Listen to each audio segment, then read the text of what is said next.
Shalom anak-anak yang hebat. Hari ini Seraldo akan mau mengajak kita untuk bersama-sama mendengarkan cerita firman Tuhan.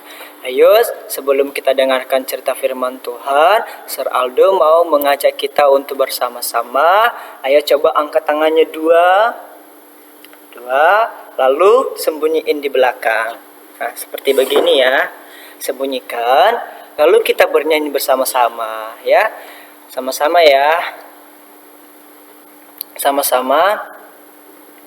Mana tangannya yang kanan, yang kiri. Halo, apa kabar? Baik-baik saja, bertemu, dilipat, berdoa. Ayo sekali lagi, adik-adik mau ngajak kita bersama-sama untuk bernyanyi ya, biar lebih tahu. Ayo sembunyiin tangannya ke belakang. Lalu kita nyanyikan bersama-sama mana tangannya. 1, 2, 3 ya. Mana tangannya yang kanan, yang kiri.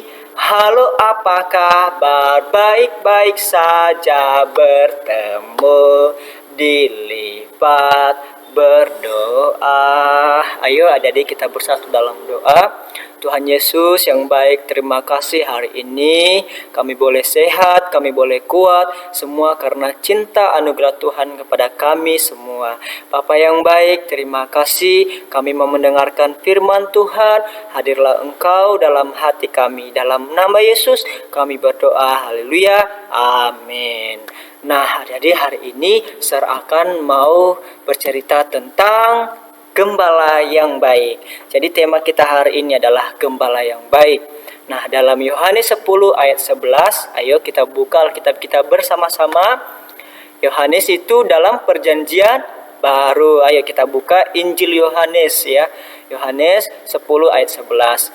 Di situ dikatakan, akulah gembala yang baik. Gembala yang baik memberikan nyawanya bagi domba-dombanya. Nah, adik-adik yang terkasih, kira-kira gembala itu seperti apa ya?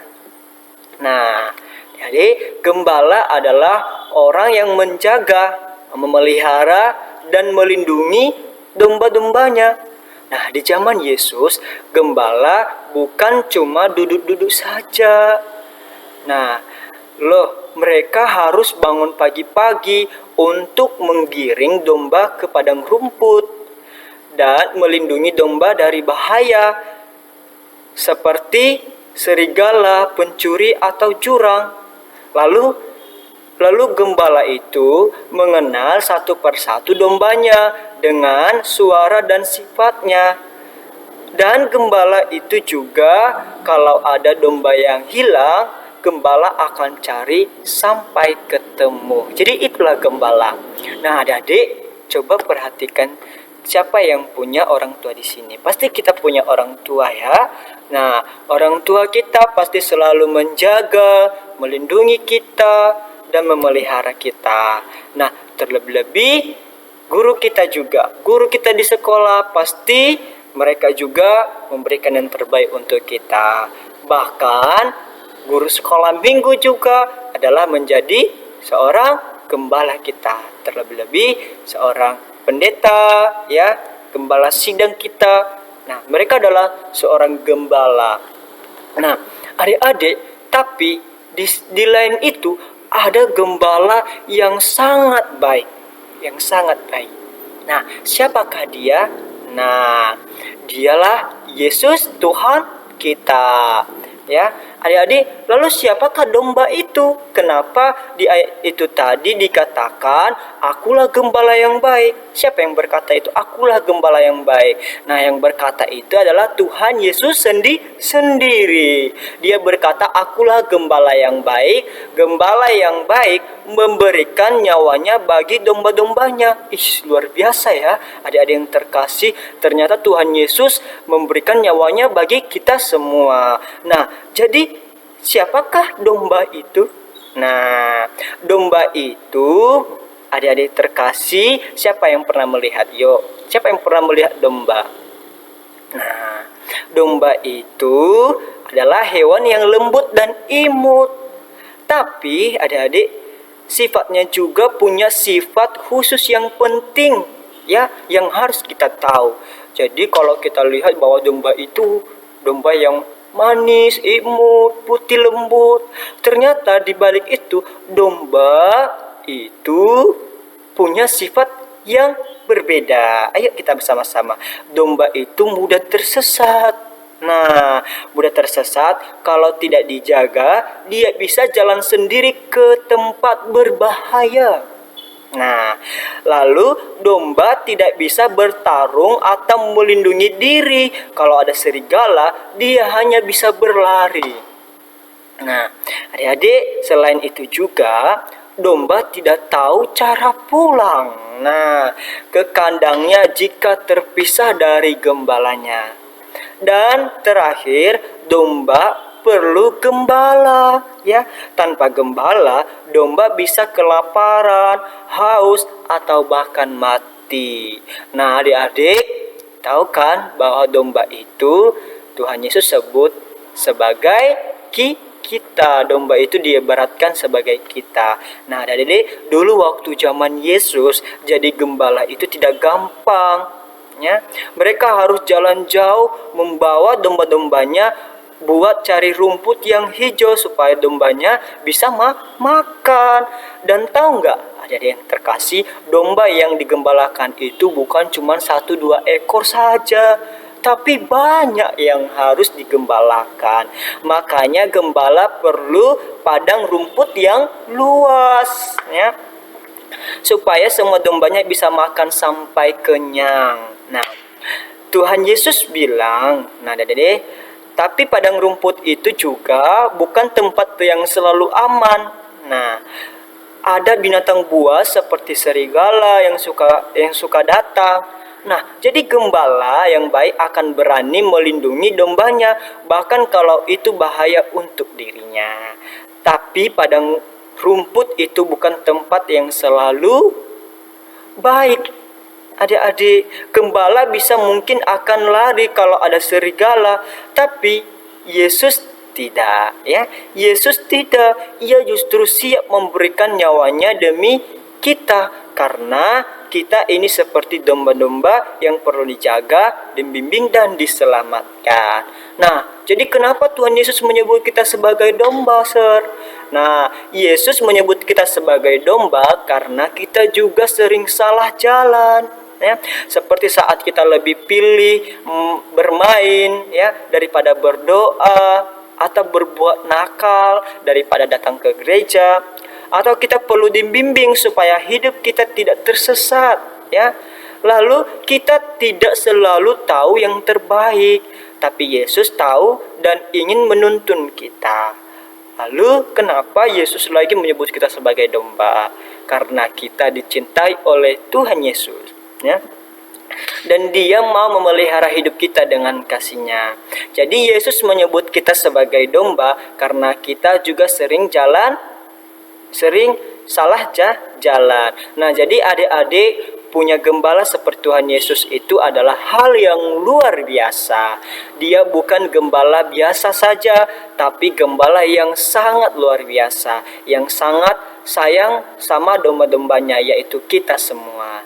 Nah, jadi pelajaran penting untuk kita semua, yang pertama ialah Yesus selalu menjaga kita. Yang pertama, Yesus selalu menjaga kita. Seperti gembala menjaga domba dari bahaya, Yesus juga melindungi kita dari yang jahat. Dan yang kedua yang kita pelajari ialah Yesus mengenal kita satu persatu. Nah, adik-adik, ada banyak anak-anak Tuhan, ya, di bumi ini, ya, ada banyak nama-nama, tapi Tuhan kenal kita satu persatu, ya. Dia tahu siapa saja kita, Dia tahu sifat kita. Nah, begitulah Yesus, Dia kenal dan sayang kita secara pribadi, ya. Yesus juga yang ketiga, Yesus memberi hidupnya untuk kita. Nah, Dia rela mati di kayu salib supaya kita selamat dan bisa hidup bersama bersama-samanya selama-lamanya. Nah, ada yang terkasih, Tuhan Yesus memberikan cinta yang besar untuk kita supaya kita bisa hidup bersama dengan Tuhan Yesus. Dan yang keempat yang mau kita pelajari ialah kita harus mendengarkan suara Tuhan Yesus ya. Sebagai domba harus siap mendengarkan suara gembalanya ya. Kita bisa dengar suara Tuhan lewat pembacaan kebenaran firman Tuhan, lewat kita berdoa, dan lewat nasihat-nasihat, dan lewat kasih Tuhan dalam hidup kita. Yang terakhir, yang kelima yang kita pelajari ialah kita juga bisa jadi gembala kecil, yaitu menjadi gembala kecil. Yang kelima, menjadi gembala kecil. Nah, adik-adik yang terkasih, kita juga bisa menolong teman kita ya. Kita bisa menolong teman kita, mengasihi adik, kakak, ya, menghormati orang tua, ya, dan itu adalah salah satu contoh yang baik. Itu juga adalah cara mengikut Tuhan Yesus. Nah, kalau domba tersesat, gembala yang baik akan cari sampai ketemu. Kalau domba takut, dia peluk dan lindungi. Kalau domba lapar, dia tuntun ke padang rumput yang hijau. Yesus nggak pernah meninggalkan kita, bahkan waktu kita sedih, takut, atau kita berbuat kesalahan, Yesus tetap dekat kepada kita, menuntun kita, dan mengasihi kita. Nah, itulah sebabnya kita harus selalu mendengarkan Tuhan Yesus. Nah, pesan untuk kita hari ini, adik-adik, Yesus itu gembala yang baik, dan kita adalah domba-dombanya. Kita mungkin gak selalu tahu apa yang harus kita lakukan, tapi kalau kita dengar suara Tuhan Yesus lewat firman Tuhan, kita berdoa, kita belajar, kita akan tetap aman dalam perlindungannya. Jadi yuk ikut gembala yang baik. Nah, jadi untuk pertanyaan kita ya, yang adik harus renungkan di rumah masing-masing dalam hati. Pertama, menurut adik-adik, kenapa Yesus disebut gembala yang baik? Yang kedua, apa yang bisa kamu lakukan supaya lebih dekat dengan Tuhan Yesus? Lalu yang ketiga, bagaimana cara kamu supaya bisa menolong teman seperti Tuhan Yesus menolong kamu? Oke, Tuhan Yesus memberkati. Yuk kita lipat tangan, kita berdoa kepada Tuhan. Tuhan Yesus, saya percaya kepada firman-Mu, Engkau menjadi gembala yang baik kepada kami semua. Terima kasih Tuhan Yesus. Hari ini saya mau belajar untuk dengar-dengaran akan kebenaran firman Tuhan dan melakukan kebenaran-Mu. Dan saya juga mau menjadi anak-anak yang menjadi gembala yang baik dimanapun saya berada. Terima kasih Tuhan Yesus, terpuji nama Tuhan. Dalam nama Yesus kami berdoa, haleluya, amin. Oke, adik-adik, Tuhan Yesus memberkati. Shalom.